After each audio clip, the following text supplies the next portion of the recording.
Everyone needs to know this, not only in the United States, but all over the world. We've got to take the bull by the horns and really start educating the world about how to take care of themselves, because we don't have enough time, money, and energy to take care of all the sick people in the world. In the United States alone, 50% of the population is suffering from a chronic illness. We rank 43rd in the world. And so that means third world countries are doing better than us. They want people to use medications, and they interfere with something that's naturally supposed to be occurring. We have to educate and inform people how they can take care of themselves.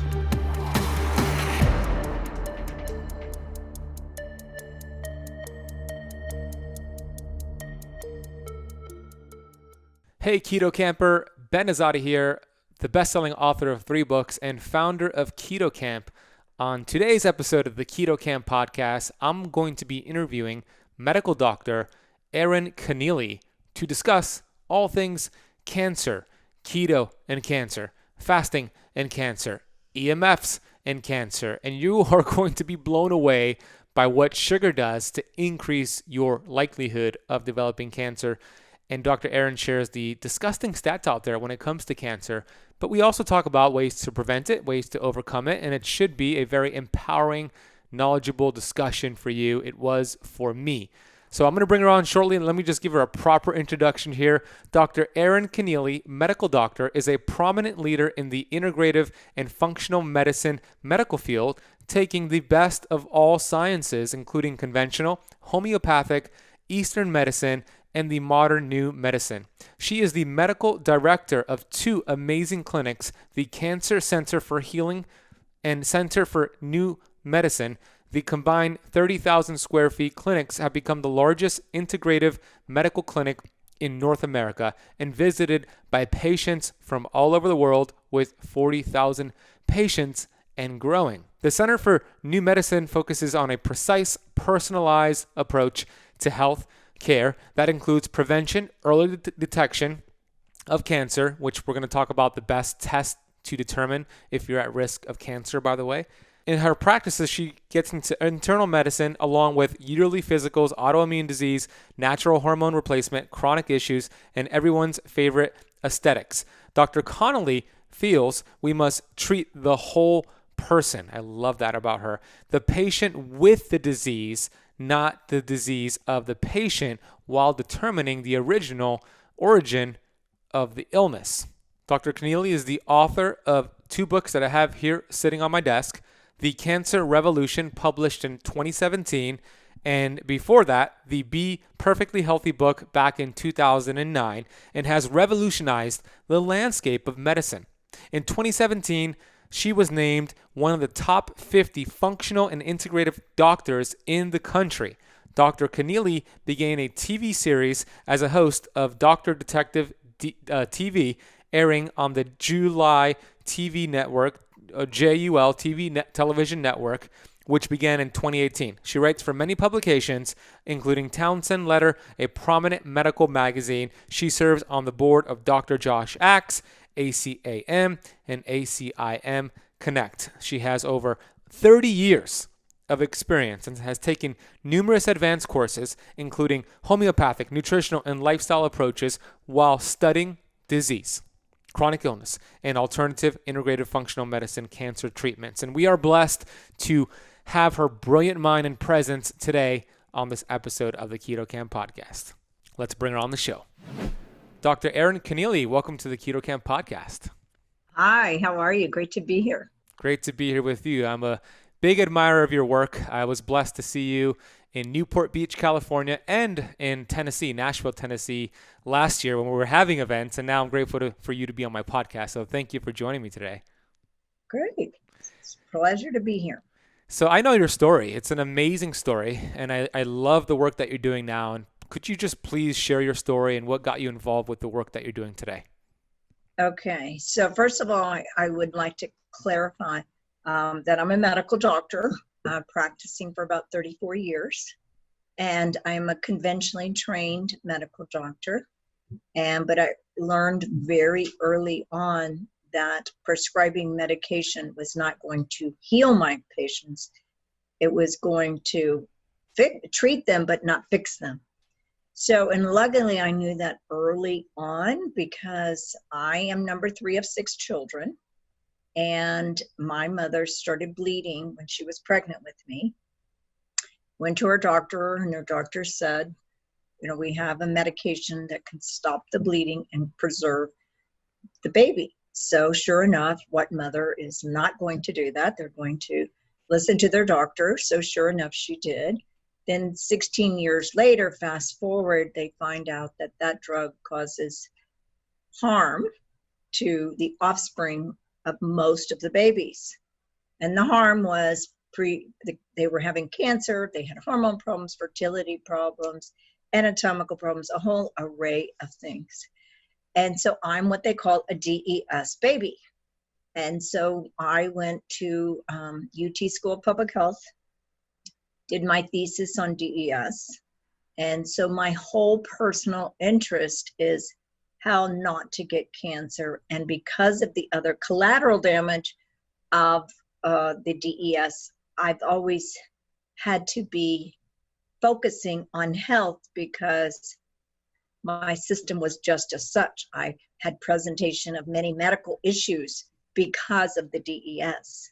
And so I learned early on that the basic tenets of health, like I had to follow, or I would, there'd be one wheel off the car.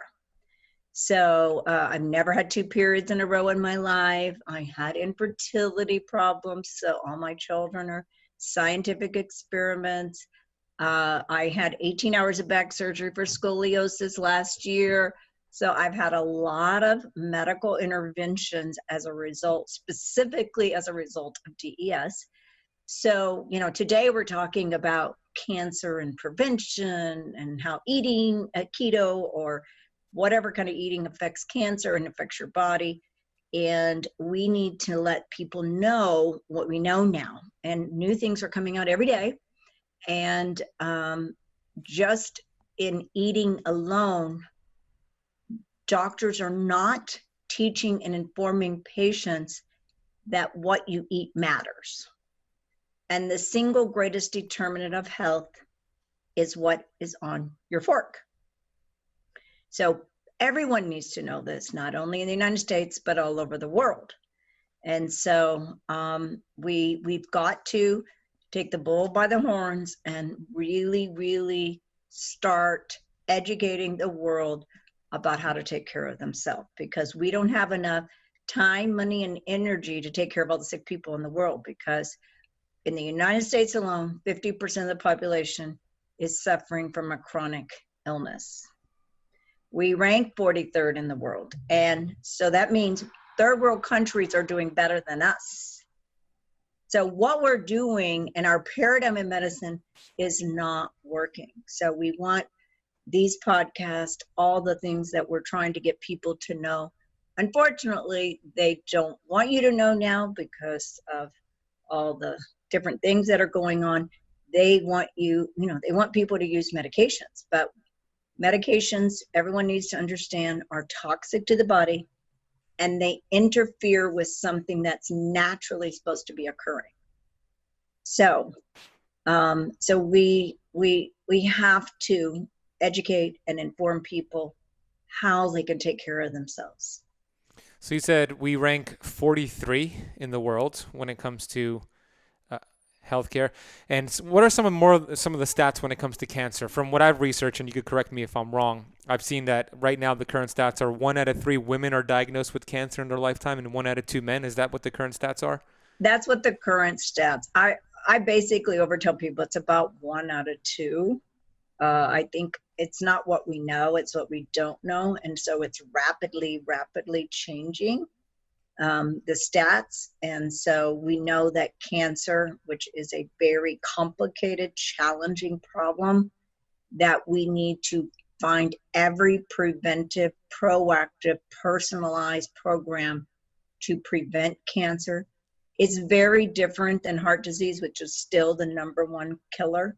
Despite the use of statin drugs for 20 years, there has not been not one decreased death because of the use of statins. So, which is a whole nother problem and discussion. But we do know that cancer is, when people get heart disease, because I know I've been doing this for a long time. And so when people get heart disease, they're concerned, but they feel like it's not a death sentence. Whereas if you get cancer, oh my God, I could die.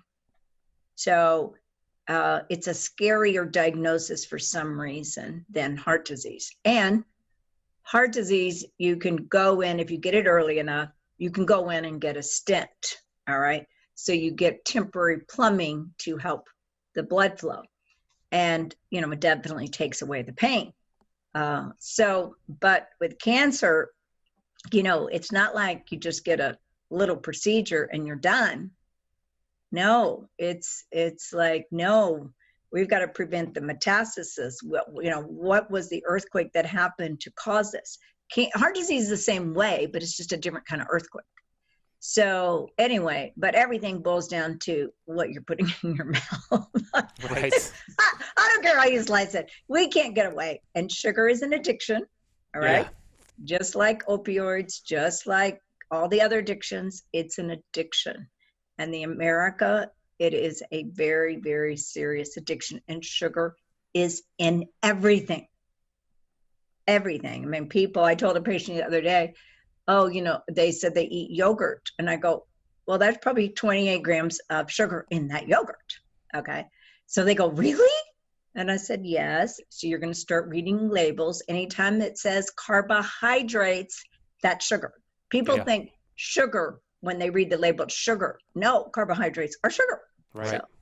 So anyway, so people, but we're not taught any of this. In high school, they have a 6-week health class. Well, when you're 16, you're kind of like, you think you're superhuman. You think you're got the world by the tail. You don't really pay attention to those courses, right?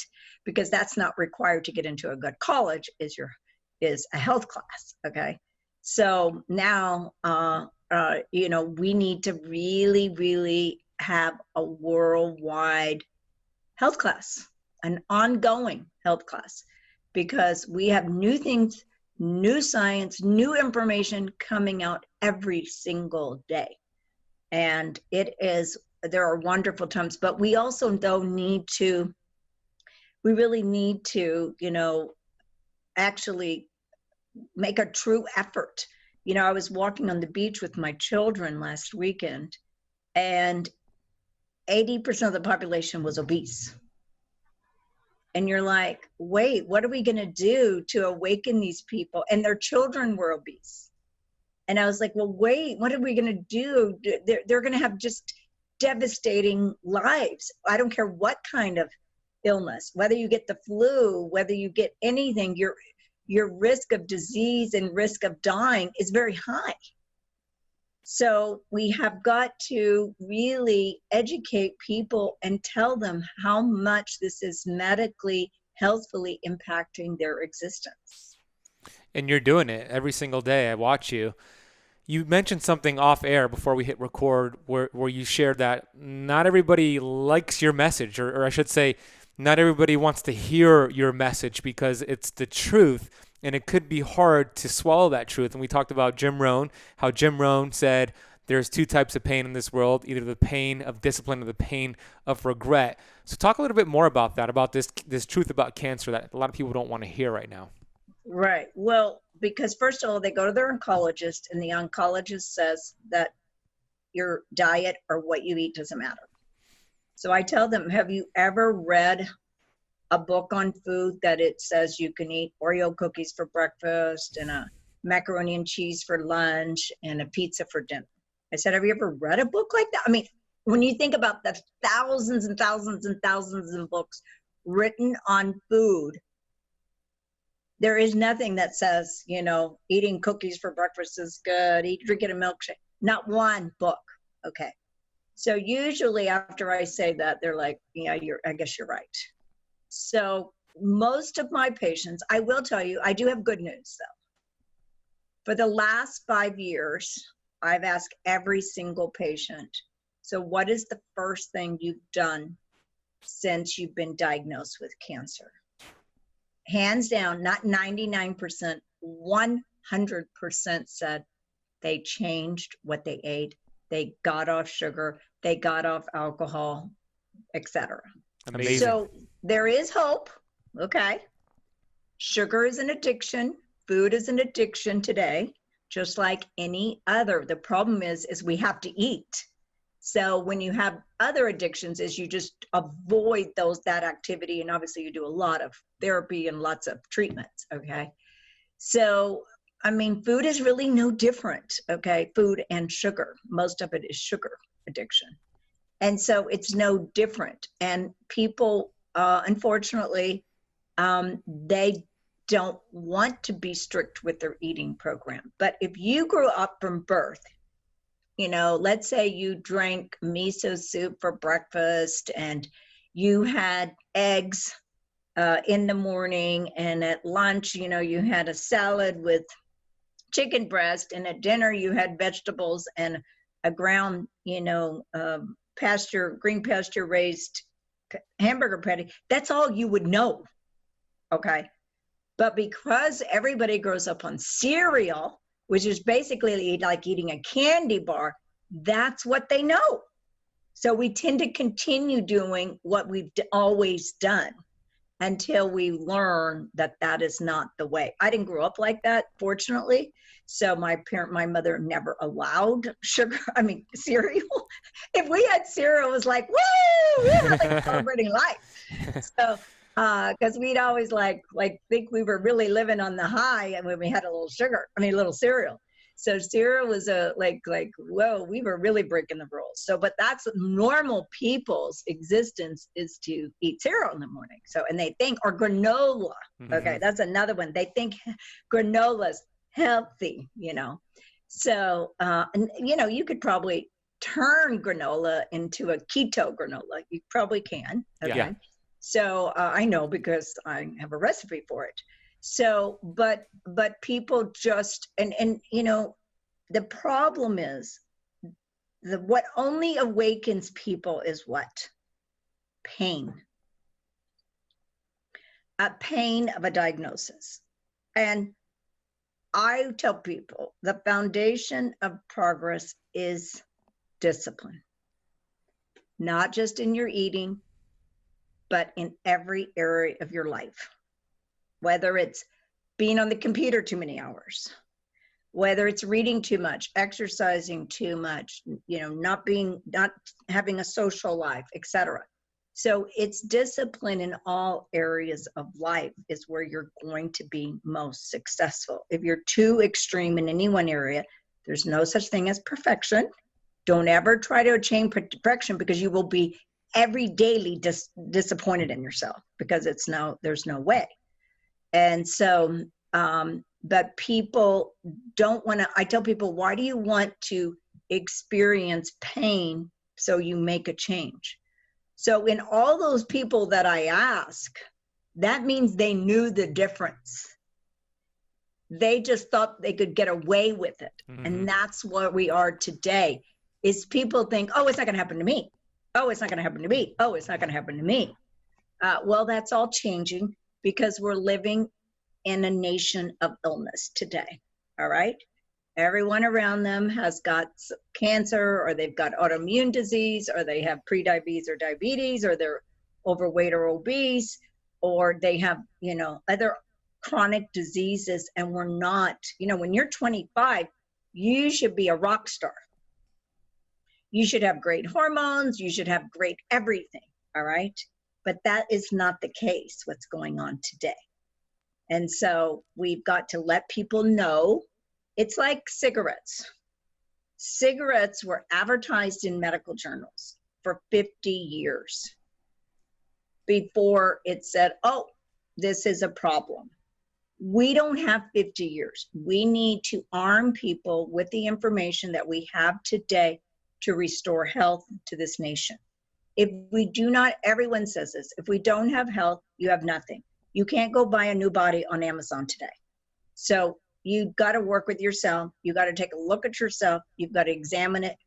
There is enough information online, in YouTubes, in podcasts, in Google to know how to be healthy, okay? So there's great instructors all over the internet on how to be healthy, whether it's exercise, the eating. I mean, you got to do it all. You have to do it all. And you listen to all of them, and the people who make sense, with your gut level feel, that's what you should be doing. But your doctor you should be partnering up with a doctor that's an integrative practitioner or a health coach to say, okay, where am I going? What am I doing? It's going to be the best investment that you'll make in your life. I tell people prevention is priceless. Mm-hmm. And the cure for cancer is prevention, because once you already have a runaway train, it has a high probability of crashing. So, you know, I tell people, whatever you resist, persists and gets bigger. That's right. Einstein said it best too. He said, intellectuals solve problems and geniuses prevent them. So let's all be geniuses just like you are. You mentioned, well, let me ask you the question. On average, how long does it take before a doctor diagnoses a patient with cancer? Well, from one cancer cell, this is what people don't realize, that cancer starts with just one aberrant, erroneous, wild, crazy cell, okay? So it starts replicating itself. So when it becomes a tumor visible on a scan, ultrasound, or whatever imaging you get, it's 10 years old. So that means you had 9 years of opportunity to check to see if you have cancer. And now with the technology we have today, with liquid biopsies and sophisticated blood tests, we know with a very high accuracy rate if people have cancer. And you can, like I said before, it is so much easier to prevent the illness from occurring. Like I will tell you today, I had a gentleman from Nashville call me, and he's only 40 years old, because it doesn't matter now age. Used to be that older people, older than 60, got cancer, but it's not like that anymore. So he's 40. And so I said, okay, I always ask people, like, what was your first symptom? And cancer's silent. And it's silent. Why? Because it is so tiny, so infinitely small. So you don't feel anything. And so blood tests most of the time do not show anything. All right. Typical blood. I'm talking about typical blood tests. Yeah. So he went to the doctor because he had bleeding in his rectum. Okay. So the nurse practitioner said, okay, well, let's do these tests, and, let's do a check for blood in the stool. And supposedly it was negative. He goes, well, you need to go see the nutritionist to see if you need to make dietary changes. Because I'm sure she thought that the nurse practitioner thought that he was too young to probably have something. And so sure enough, now 9 months later, the tumor was so big that he had to have emergency surgery, and it already metastasized to the liver. So now he just has a 9-week-old. So now, and this guy said he looked very healthy on the Zoom visit, but he'd always really been healthy and exercised and, done everything. So, but just so people know, colon cancer in young people, 25 to 35, is growing exponentially. So the American Medical Association changed when to do a colonoscopy from 50 to 45. But then I'm like, well, they're going to miss all the young people. So there's testing now that we're going to talk about later that tells us, that something may be brewing, simmering, and fermenting in your body. So I always tell people it doesn't necessarily take a symptom to know if you have cancer. There's a lot of people that feel great and have cancer. So there's not necessarily a sign, a symptom. But if you have a sign or symptom, go get checked by a doctor who's not just a conventionally trained doctor, but a conventionally trained medical doctor who's learned all the new medicine, the new modern medicine is what I call. And so, because they've gone back to school and studied in depth the new findings that we're finding every day today. So anyway, so you're right. It takes 10 years. And so you're not going to have any signs and symptoms a lot of the time. Just like heart disease. Heart disease is silent. Cancer is silent also. So that's why we have to start practicing preventive, proactive, personalized medicine. Because first of all, there's no two people alike. No, your fingerprint, when you do that fingerprint, there's no one like you. Okay. So your insights, there's no one like you. Even if patients have the same exact diagnosis, let's say they both have colon cancer, same age, same birthday, same pathology, their cancer is completely different than that person. Because why? Because the genetics of each person, not your personal genetics, the genetics of the cancer is unique to you. So that's why some things work, sometimes partially work, sometimes don't work. That's the way it is. Because eventually they will be mapping out the cancer genome of each individual patient and unraveling that cancer genome to heal them. That's the future of oncology. So because of the uniqueness, right now they're doing a cookie cutter approach for every person because that's what it is. Here you might need surgery and here's your chemos for this particular diagnosis. And then you may need radiation and then that's it. Yeah. Nothing about lifestyle, nothing about how did this come about? What happened to you 10 years ago for this to incite this abnormal progression of cells? Well, and what's the 5-year survival rate for somebody who does chemo? 2%. So that's published in 2 journals. And so I tell people it's even if you do all that, the survival rate is 2.3, 2.4%. That's crazy. Those are the people who don't change anything else. They just do their chemo. They think that saved them. They don't change their lifestyle. So if you change your lifestyle, obviously it's a different percentage, but that is so low. Right. Very, very, very low. So, and the doctors don't tell them that either. Right. So, and I always tell people it's not a good idea to give bad statistics because what happens is people get that bad statistic in their brain and that they write their own death sentence. Right. So what we have to do is say, look, let's look at all the invincible possibilities for your particular situation, whether it's conventional or outside the box. That's what we have to do. And we've got to take everything we know in the world, not everything we know in the United States. There are people all over the world that know a lot of things. We need to collaborate and cooperate all the time with every single person, finding the best non-injurious, non-toxic therapies to help every human being. Amen. I want to get into some of those advanced blood tests, some of the blood test markers we should be requesting to determine our risk of cancer, and then some other testing that you do at your clinic.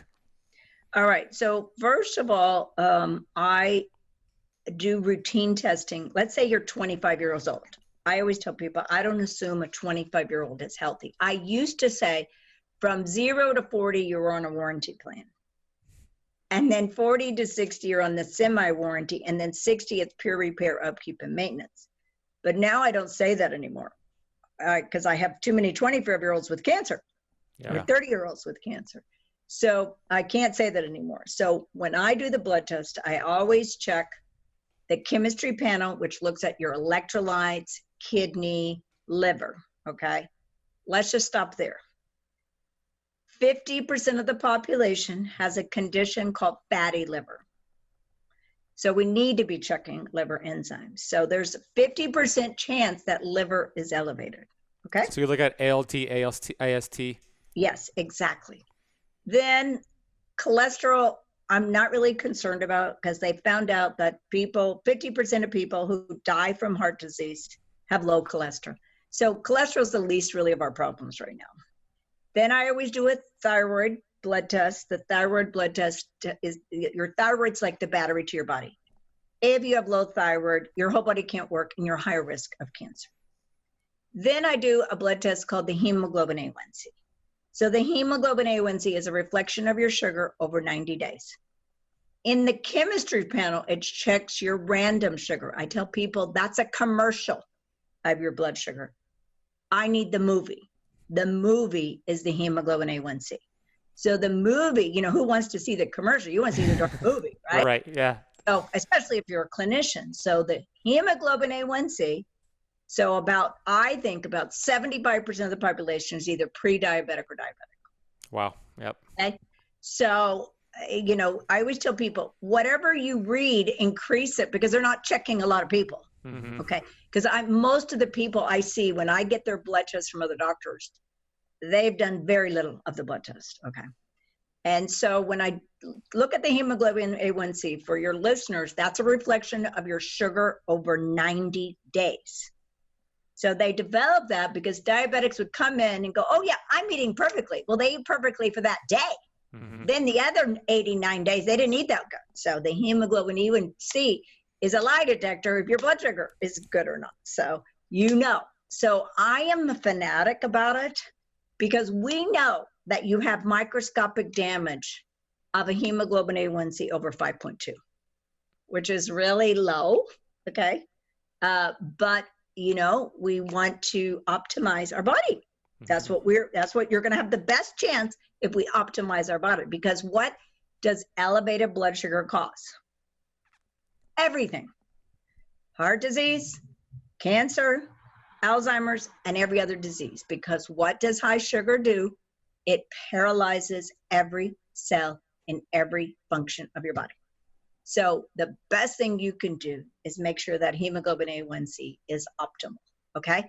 It affects your hormone. I mean, there isn't anything it doesn't affect, okay? Then I do something called the CRP. Mm-hmm. CRP stands for C-reactive protein. Time and Newsweek, 10 or 12 years ago, front page of their magazines was a picture of fire. And it was all about inflammation in the body. Inflammation's fire in the body. You should have a level of 0.5. And these are blood tests that anyone can order. They can order them on themselves, okay? And then they can take my book and see what they should be and what they shouldn't be. So you don't really need a doctor to do it. You can order from direct labs and get your own blood test done, which I highly encourage people to read, because if you read my book, it tells you what the optimal levels are. So the CRP is a non-specific marker. Non-specific meaning it doesn't tell me where it's coming from. It just tells me that you have inflammation. Well, inflammation is the precursor to every disease process. Every disease process. So, but with cancer, because we're specifically talking about cancer, it's a very, very great marker. So anything over 0.5, I consider one, okay, we got to go. Well, we got to go down the rabbit hole to see what the problem is. So can somebody be developing cancer and still have a 0.5 or lower C-reactive protein? Yeah. There's no C non-quant. You know, I always tell people, you have to, don't ever use one test as your marker or as your guide. You're going to put a constellation of symptoms and lab. Okay. But is it unlikely? It's unlikely. Okay. Yeah, it's unlikely, but you know, I'm always pleasantly surprised every day of what I see. So I always tell people, if I got all the information I have from a patient, I can pretty much sure with a pretty very high certainty that they're okay with the testing I do. So then there is the DHEA. So DHEA is the number one hormone made by your adrenal glands. Your adrenal glands sit on top of your kidney, and they are responsible keeping you alive. So DHEA is the main hormone, and your lower DHEA predisposes you to cancer. So the adrenal glands are your stress, immune, and longevity glands. So we want those optimal also. Then there is a good marker that they check in urine and blood called HCG. HCG stands for human chorionic gonadotropin. It is the hormone of pregnancy, and it's also the hormone of malignancy. It is not always positive in a blood test, but it can be a good marker. And there's a lab, I forget the name of it, in Philippines that will check your HCG in your urine for like $50. And it's been around for a long time. Again, don't use one indicator. You've got to get a picture of your, the body's a puzzle. So you got to figure out the puzzle in its entirety. One piece does not make the puzzle. So I will use that. It's usually more helpful in women than it is men. So that's, then you can do tumor markers, PSA for men, breast tumor markers, CEA. CEA is a non-specific tumor marker for a lot of cancers. But what I have found over testing thousands of patients is that tumor markers are about 50% helpful. I have patients every day that come in here who are stage 4 cancer and their tumor markers are normal. So you're like, how's this happening? So that's why we never use one marker for cancer. Those patients would have other inflammatory markers elevated? Probably, okay. Most likely. Okay. Then I always check hormones because, like, for example, low testosterone is going to predispose somebody to cancer, right? And a male in cancer. Actually, hormonal imbalances, women will tend to increase the risk of cancer because you have too much estrogen and not enough progesterone, or too little testosterone, etc. You're going to have an imbalance, and you can have an imbalance at 25. Mm-hmm. I would say that probably 75% of males that are young, 25-year-olds, have low testosterone. So it's going to have very serious ramifications for them. Now, so those are blood tests that you can do, and vitamin D, because vitamin D influences over 3,000 genes, and a lot of them play a role in cancer prevention.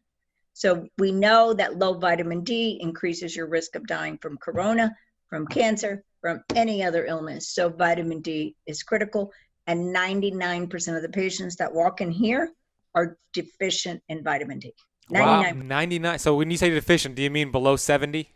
No, below 30. So what is your optimal range of vitamin D? About 50. Okay, 50. So those 99% are below 50 is what you're saying, or even below 30? Even below 30. Oh my gosh. In California.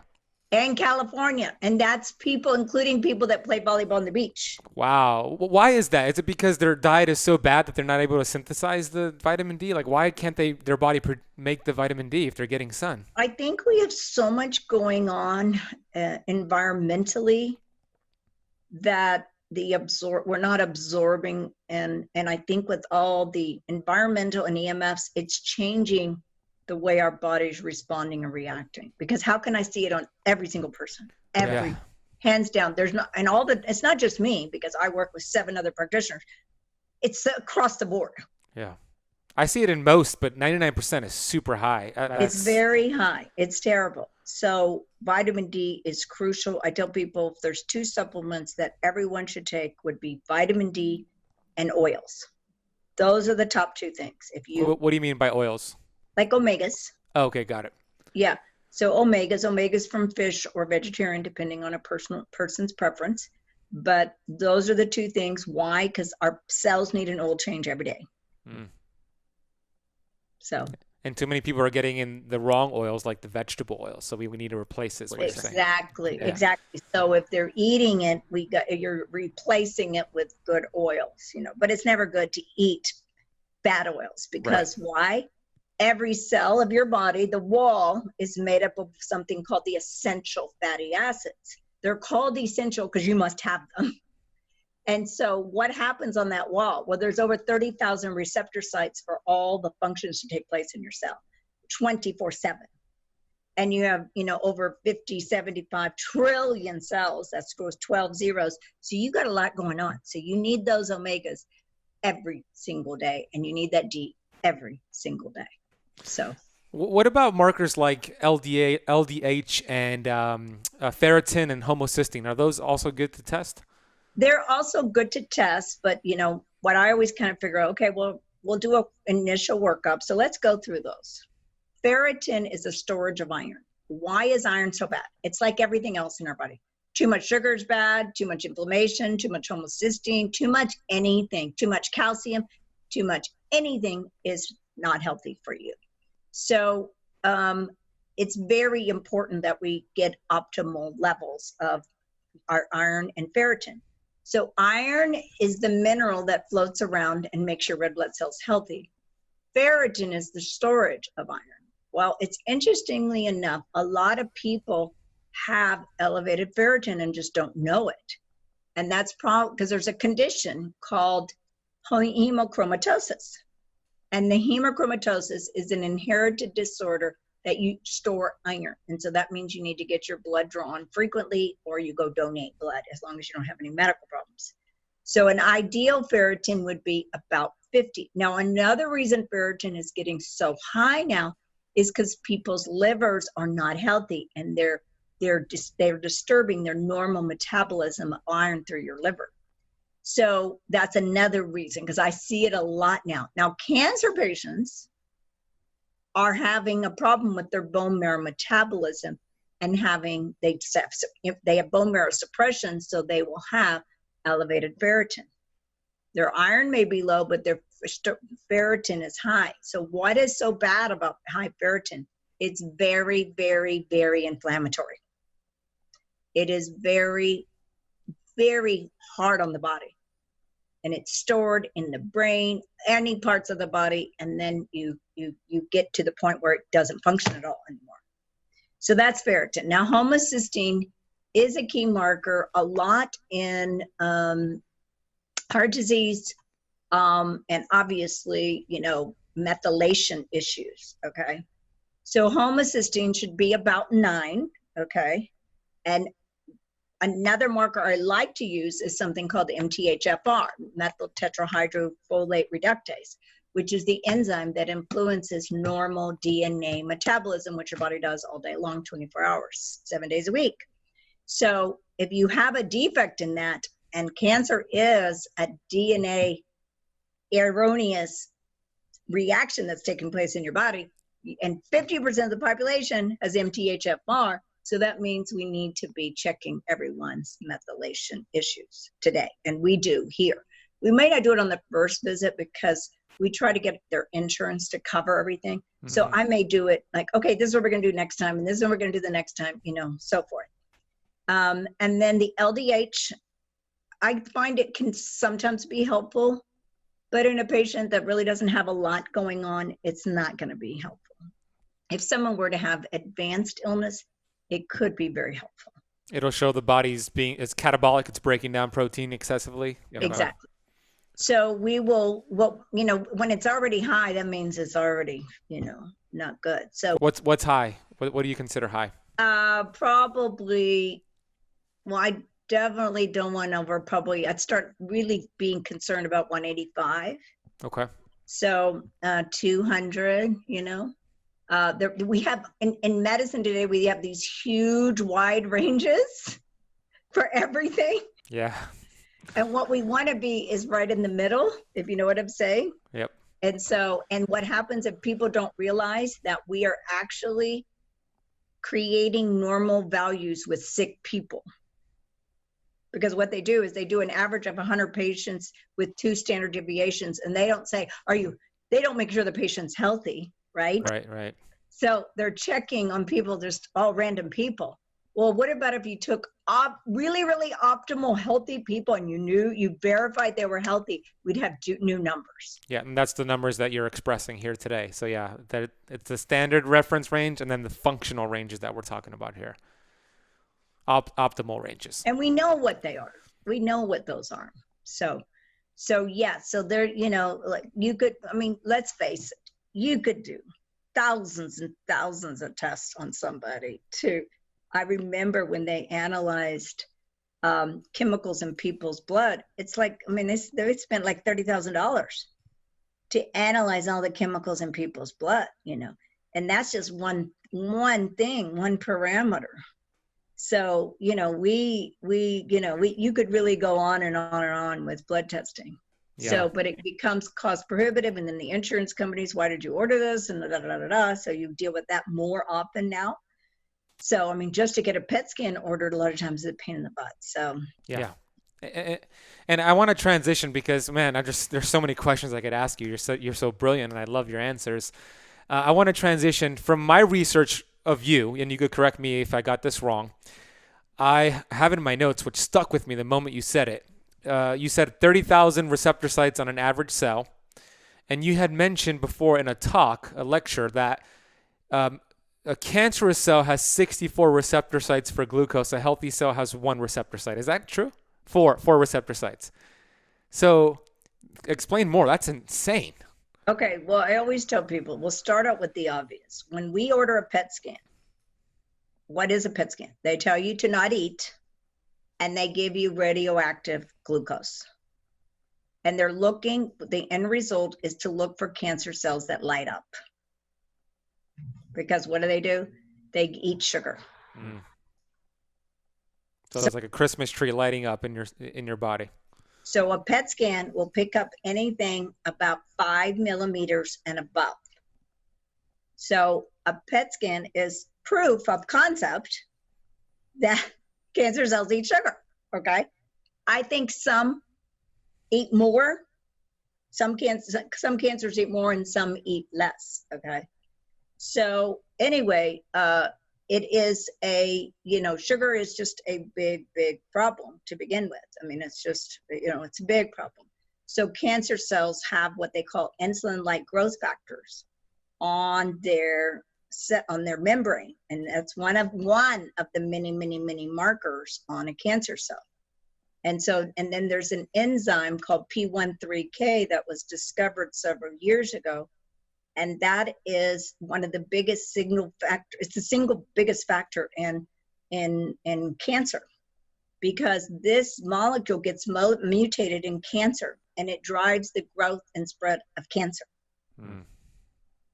So sugar is just our enemy, and we all need to understand it. I know it's everywhere, omnipresent, all the time. But it is one of the keys to health is to not eat sugar, because once you eat it, you create this, dopamine surge and a whole bunch of other cascade of chemical reactions that take place in your body. So the first thing you have to do is you've got to stop the feeding of the cancer cell. Mm-hmm. So thankfully, these, all the patients have, done that. When they come here, they know that without reading anything, they know. So it's interesting that we live in the subconscious, right? 95% of the time we live in the subconscious. And what does that mean? You drive every day, right? Now, you don't really think about your driving. You don't go, okay, I'm going to put the car in reverse, and then I'm going to do this, and then I'm going to drive, and then I'm going to, you don't think about it because it's so automatic. Our systems are so automatic of what we learned and what we've done until we start to say, okay, what am I doing? Mindfulness of self is so critical and so important. And verifying what we're doing is really going to be healthy and good for us. And we're living in 2020 today. We have those resources now. We know about meditation. We know about sleep. We know about water. We know about eating. We know so much. But the doctors delivering care, they have to go back to school to learn what I've learned. I mean, I didn't learn this in medical school. I've had to learn over the last 34 years, and I'm learning every single day. I'm learning something new. Okay, there's something new every day that we're all learning. And so, because I get patients that literally, they've exhausted all options. Okay, they've done everything, every procedure, every chemo, every clinical trial, and they are fighting for their life. And so I've got to continue to read to see what the world is going to provide for them. And believe it or not, there's always an amazing thing coming down the pike all the time. If you research and read, and as long as it's not going to hurt a patient, I'm all for it. If it's got a lot of side effects and a lot of downside, well, I have to tell them, okay, well, this could happen, and that's the gamble that everybody takes. When you're in a clinical trial, it's a gamble. So I just want them to be on a clinical trial that it's not going to provide lots of damage and be injurious to the patient, because the cure can't be worse than the disease. So right. We have to think about that as practitioners, is how is this going to hurt or affect our patient? So we know sugar is bad for us, lights up cancer in the PET scan. So the opposite of that is something like a ketogenic lifestyle, ketosis. So how do you utilize keto with your patients, and what are your favorite benefits of a ketogenic lifestyle? Right. Well, so everything is about starving the cancer. Okay. And there's a great book on starving cancer. And one of the biggest things that we're going to talk about today is sugar. Okay. It's getting off sugar. So when I have a patient that comes in and they're overweight, and when I say overweight, I'm talking like 10 or more pounds overweight. So I will suggest to them to fast. And because they're all scared, I don't want to do this, I don't want to do surgery, I don't want to chemo, a lot of the patients, they've already had a family member that they've seen suffer tremendously. So they're like, Dr. Connealy, just tell me everything I can do that's not going to hurt me. So I go, okay, well, the best, least expensive thing you can do is fast. And so they look at me like, what? I'm like, yep, fasting's been around for thousands of years. There's a great documentary called The Science of Fasting. Yeah. And fasting is getting rid of garbage out of your body. That's just the bottom line of what it does. Okay. So I'll tell you a story. I had a patient who had breast cancer, and she was, wanted to do this. And in 4 weeks, her tumor shrank 50%. Just fasting.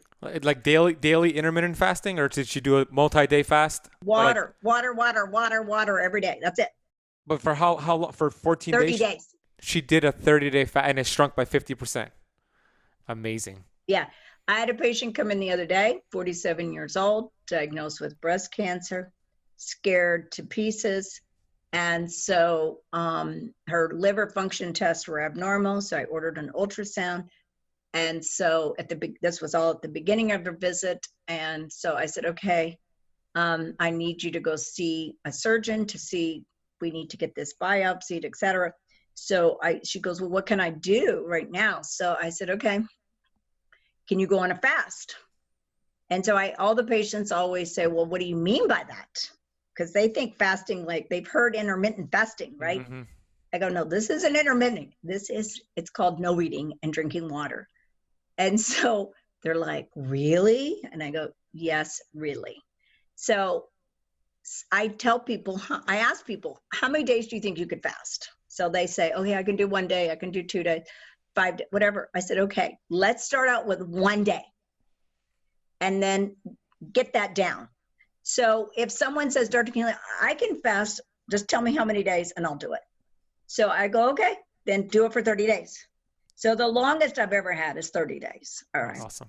But patients, I see the dramatic. I had a patient also who had breast cancer, did fasting, and the lesion that was on her liver was gone. Okay, because I had to I did an ultrasound, there was something. So she was scared, and then I did an MRI because I took time to get, and she'd already been fasting. And so that whole thing was gone. And she goes, oh my God, I'm so relieved. So she goes, okay, I can do that fasting, no problem. I can continue doing that. So, because she saw such good results, and the patients feel so much better. I will tell every person out there that the first 3 days are bare. They are. But once you get over the 3 days, you get this high. If you read about it, if you read and study fasting, much everyone says the same thing. So if you can't do fasting, so we know that calorie restriction is the only proven anti-aging phenomenon. So what are you doing? You're preserving the organs and the cells of your body by not so much chemicals, not so much toxin, not so much digestion, et cetera, et cetera, et cetera.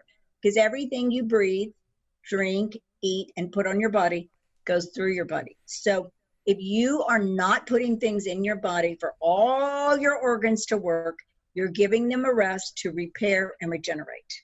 So if you want to repair and regenerate, any kind of fasting is a good idea, okay?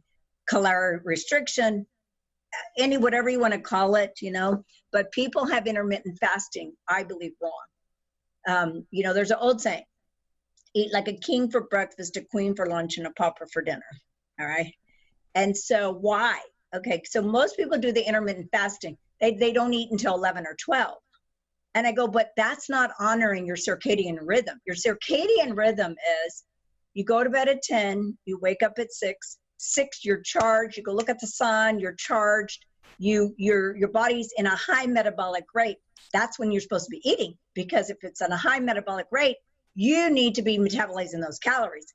After 5, the metabolism slows down, and then you go to sleep. What is sleep time?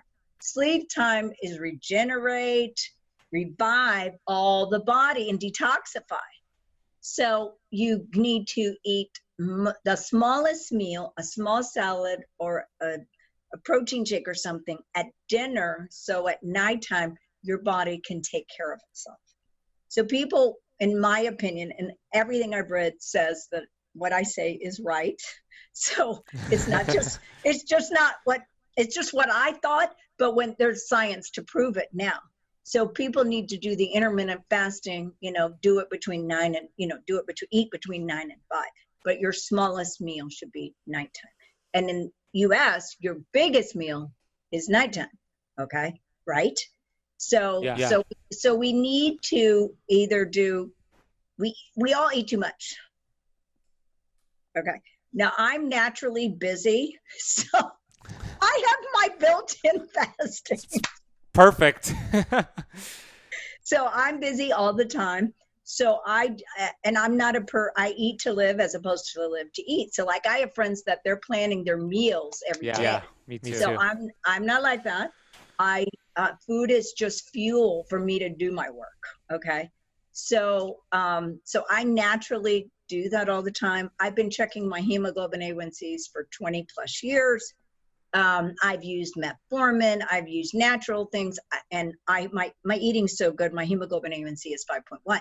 So, because I don't eat a lot, okay? Because I'm 63 now, so you have to slow down what you're taking because your body is not the machine it was when you were 30.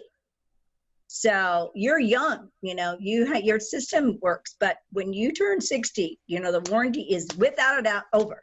So you've got to do the repair, upkeep, and maintenance. And the best thing you can do is get a good night's sleep, drink lots of purified water, eat to live, not live to eat, exercise, move all the time, because you've got that. There's exercise. There isn't a cell that the exercise doesn't help. And then you got to cleanse every day. You got to cleanse because we have more toxins and coming out with new toxins every week. So we have to cleanse every day. Mm-hmm. So, and cleansing is complicated, meaning there's simple cleanses like zeolite, and then there's complicated cleanses like doing liver flush and, all the other stuff. So, which I talk about in my book. So, but if you're going to live in 2020, you must cleanse. It's not an optional thing. And so whether you have cancer or not, it doesn't matter. Okay. Because we all have one or more nutritional deficiencies, and we have a jillion toxins. Okay. Mm-hmm. And I've seen it on every single person. We were talking about heavy metals before. I've never seen anybody's blood test that says they have no heavy metals. Okay. Well, the EPA says there's no safe level of any heavy metal in the body. So we've got to cleanse every day, something, and you can incorporate it in your life. I'm very busy and I incorporate all these things all the time. So if I can do it, everybody else can. You just have to, we're going to go back to discipline. Okay. We have to get disciplined. Well, we have to learn a new way of living is what it is. And a new way of living takes about a year. It takes, because I tell people by the time that you come and see me, it takes about a year to learn what you need to do. So don't expect you're going to do this overnight. You're going to take baby steps. So I teach the patients one little thing at a time, because you're unwinding many years of information, body accumulation of toxins, emotional entanglements, all kind of things. So it takes about a year to renew you and recreate you. You actually get a new body every 2 years. So, but when I have a cancer patient, I have to do everything now on every front, because, it's a crisis. Yeah, I love it. Discipline equals freedom. That's exactly it. And it's the small little tweaks that lead to these giant peaks is what you teach your patients. We're almost out of time here. I have a question that I'm going to ask you, and it's interesting because I've asked you this question. I don't know if you remember, but I asked you this question in Nashville. I asked you this question. Actually, I didn't ask it in Nashville. You said this in Nashville. Then I asked you again in Newport Beach, and you said, out of all the things out there, right? Sugar, vegetable oils, nutrition, bad thoughts, lifestyle, a sedentary lifestyle, the number one risk, or the number one reason we see cancer, you said, was EMFs, exposure to EMFs. Do you still feel that way? Well, there's two things, okay, and they both start with E.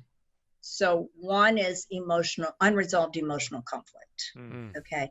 And we now know in the studies of this year that from the time that you are impregnated and create an embryo,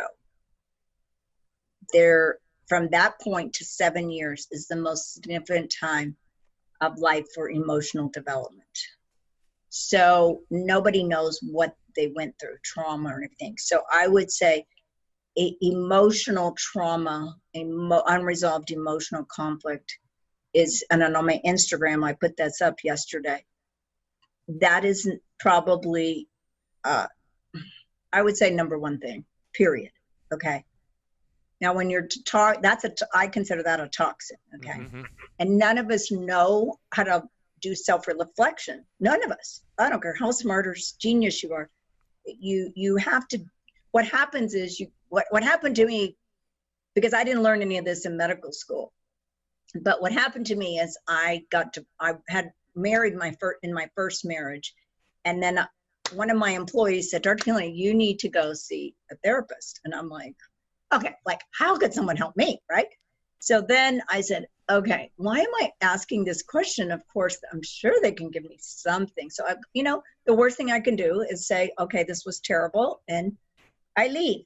Well, it happened to be the best thing I ever did in my whole entire life. And then I learned, after that point, I started learning everything about emotional intelligence.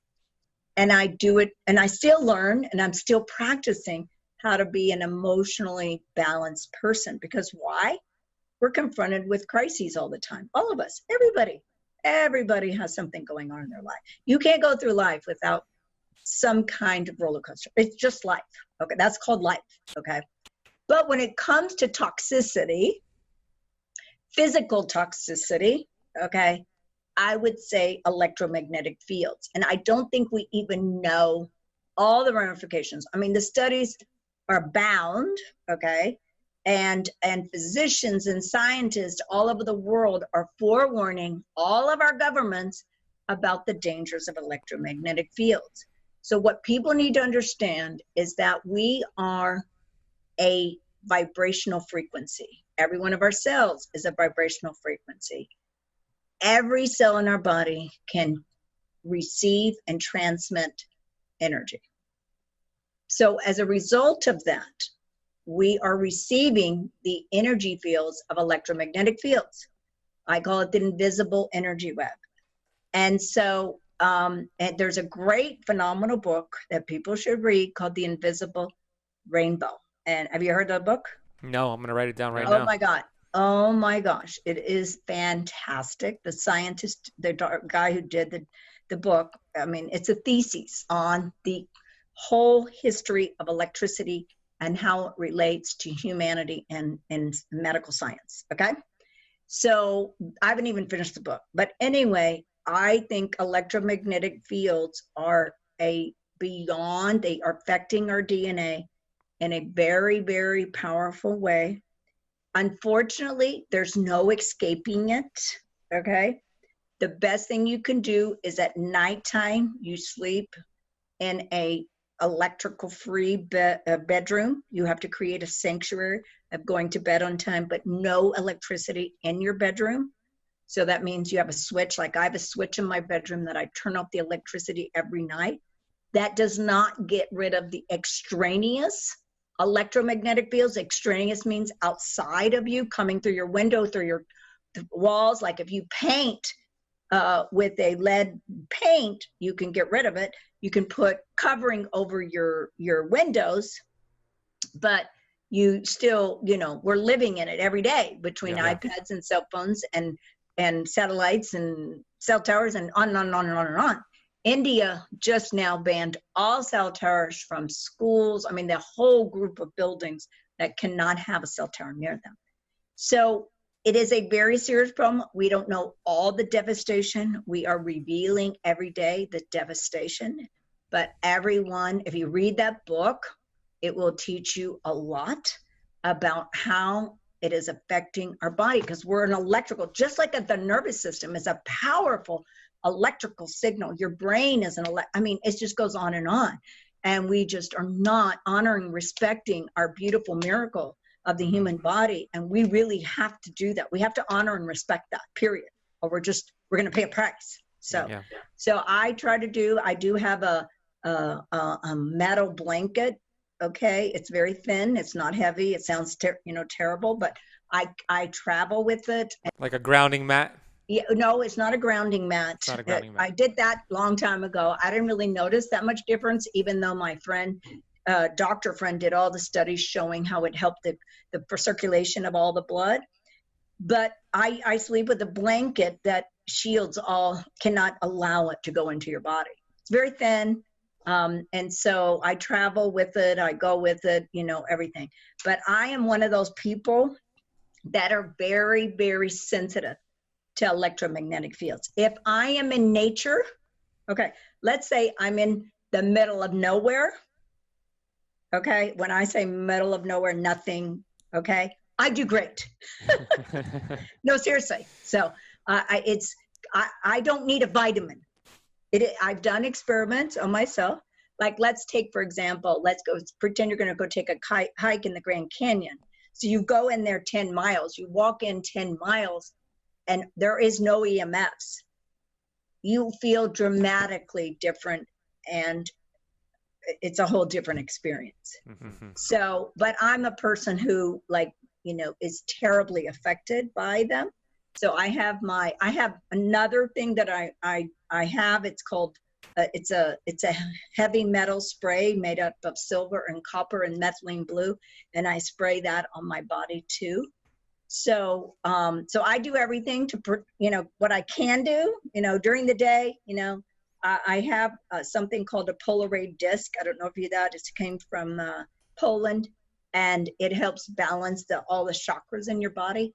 Mm-hmm. So that's a nice little helper. So I have all these little things that I do. And I do have a chi device also that I travel with, because when you travel in airplanes, EMFs are really bad for your system. Yeah. So before, I want to mention one important thing that we didn't talk about. We were talking about blood work. Yeah. And there's a blood test that we can do called a liquid biopsy. Okay. So the liquid is your blood. Because remember, you and I were talking about from one cancer cell to tumor takes 10 years. Yep. So when it gets to be a size of 1 or 2 millimeters, that's like 2 pencil lines, right? If you were to draw that's the size of about 2 millimeters. From that size, it starts releasing circulating tumor cells in the body. Circulating tumor cells are a sign that cancer is growing in your body, and it's a sign that you can metastasize at that size, because the circulating tumor cells are responsible for 95% of metastasis. So that liquid biopsy, now that is done all over the world. In fact, I think just last week, there's a new company coming out in the United States to do a liquid biopsy. Now, I haven't used it yet. The ones that I've used in the United States so far are inadequate and inaccurate. So I would not recommend it. And when I say that, I've already sent lots of specimens in and got completely erroneous results. So I told them, look, this is not accurate. I know what this patient has. There's no way that 25 specimens can come back exactly zero. There's just no way. So the lab I use is called RGCC, which I talk about in my book. And that lab is in Greece. And the reason why it's in Greece is that the doctor is an MD PhD that was trained in Germany. And he decided that he wanted to go back to his home roots to live and set up his lab, in which he did. And it's in the middle of nowhere because I've been there. And so they have been around for about 16 years. That lab is used all over the world, not just in the United States. And it's a liquid biopsy. So remember, we talked about like a tumor won't show up for 10 years. So this shows up at year 4 or 5 when you can easily turn off the cancer machine. Wow. So, and I have lots of patients that come to see me for early detection and prevention, because that should be the focus, not only for cancer, for heart disease, for autoimmune, for any chronic illness. And we usually don't go see a doctor until you have a problem. So, but people should empower themselves with a doctor and maybe a health coach, because a health coach can help the doctor execute what the patient needs to happen. Because a lot of patients, what I have found is we all need cheerleaders in our life, and we need the social support. And so like here, we have cancer classes every week. We have all kinds of community support here, because you can't do this alone. No man's an island.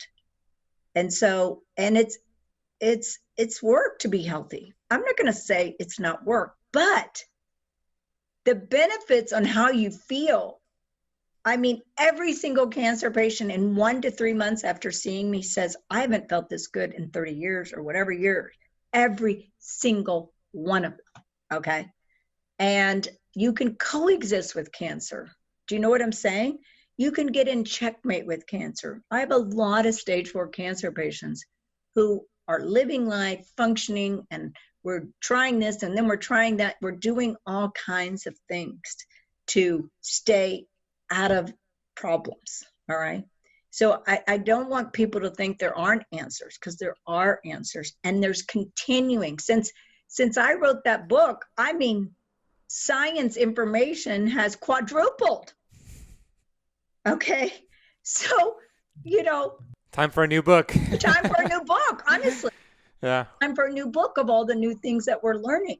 Yeah. And so I want people to, you don't give up on yourself. You would never give up on somebody else. So don't give up on yourself, and empower yourself with information, and it's information all the time. So for example, if I always listen to something spiritual every morning, because I need to start my day in a very peaceful place, because I know that my day is going to be filled with one horror story after another, literally. Okay. And it is. Okay. But that's my job. Okay. And so if I start my day and arm my day with my green juice and my vitamin C and my liver stuff and I do, and then I have to do a mantra of spiritual peace, and we all have to do that. And because how we're thinking is how our cells are behaving. Mm-hmm. So good. Real quick before we wrap this up, liquid biopsy, RGCC, lab in Greece, where can somebody get that done? They would just go online and look and see, where the doctors are located. Okay. I will tell you, a lot of my patients, I do a lot of phone and Zoom and Skype and all these other things. So what I will do is I'll say, okay, look, this is what you can get done at your local lab. And then I do bioenergetic testing. I don't know if you know what that is. Yeah. So I do bioenergy. So I'll say, look, why don't you fly in for one day, and we're going to do a slew of things. and I'll do the RGCC. I will see them, examine them, and then I will do a bioenergetic testing. So remember, we were talking about we're all bioenergetic beings. And so you have acupuncture points in your fingers and toes that correspond to every organ in your body. And so, and that's been known for 5,000 years. But Dr. Reinhold Voll, V-O-L-L, he was a physicist, medical doctor.